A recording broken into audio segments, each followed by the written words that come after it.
Today on Straight Talk Africa, U.S. elections are less than a week away. The race for the White House between Democratic candidate Hillary Clinton and Republican flag bearer Donald Trump is too close to call.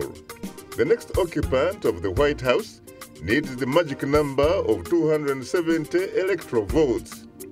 A discussion and analysis of the presidential electoral process is next, right here on Straight Talk Africa.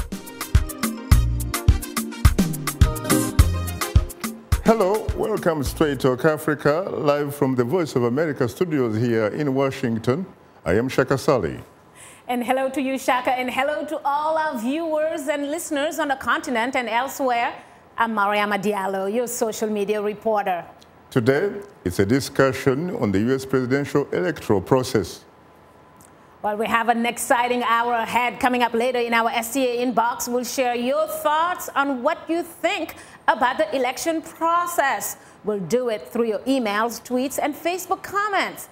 That's ahead on Straight Talk Africa. Hope you'll stay with us. Election day in the U.S. is conducted differently from many other countries.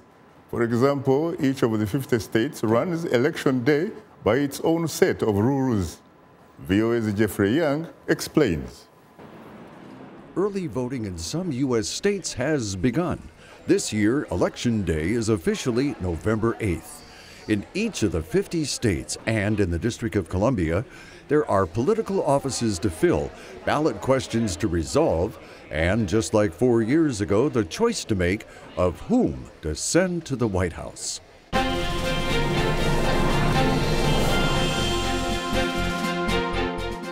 The United States Constitution is filled with rights and protections for citizens, but voting is not necessarily one of them. As Georgetown University professor Mark Rome points out, one would think that the right to vote is just as much an essential right of citizenship as the ability to speak freely or to worship freely, to petition the government and so forth.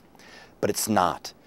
The voting requirements are typically established by the states, and the states more or less can use their own standards.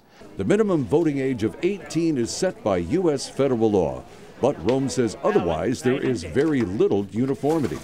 And so there is a patchwork of 50 different states with 50 different state laws about the time for voting, the processes for registering to vote, the places where you can vote, how you can vote by absentee ballot. All those details of the elections are established by state law, not by federal law. The absentee ballots that Rome refers to are used by people who are away from home on Election Day, in the military, for instance, or traveling, or away at school. In recent years, something called early voting has also developed. Some 2/3 of the states now allow people to cast their ballots as much as a month or more before the official Election Day in November. A number of states have also passed laws requiring voters to produce specific photo IDs at their polling place to prove their identities. Advocates of these laws say they are necessary to prevent fraud.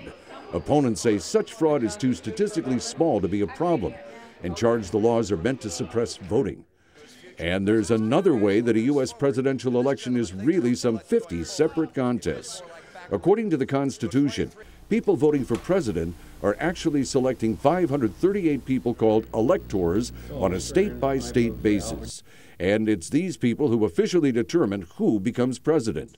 American University professor Curtis Gans.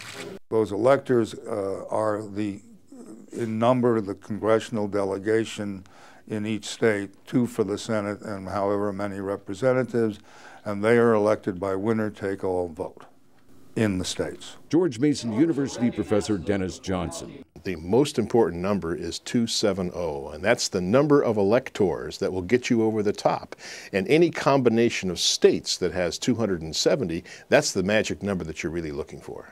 And while most presidential elections have one candidate winning both the majority of the popular vote and the Electoral College, an exception took place in 2000.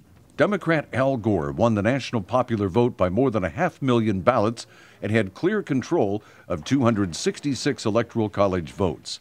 But his challenger, Republican George W. Bush, led by a tiny fraction in the state of Florida.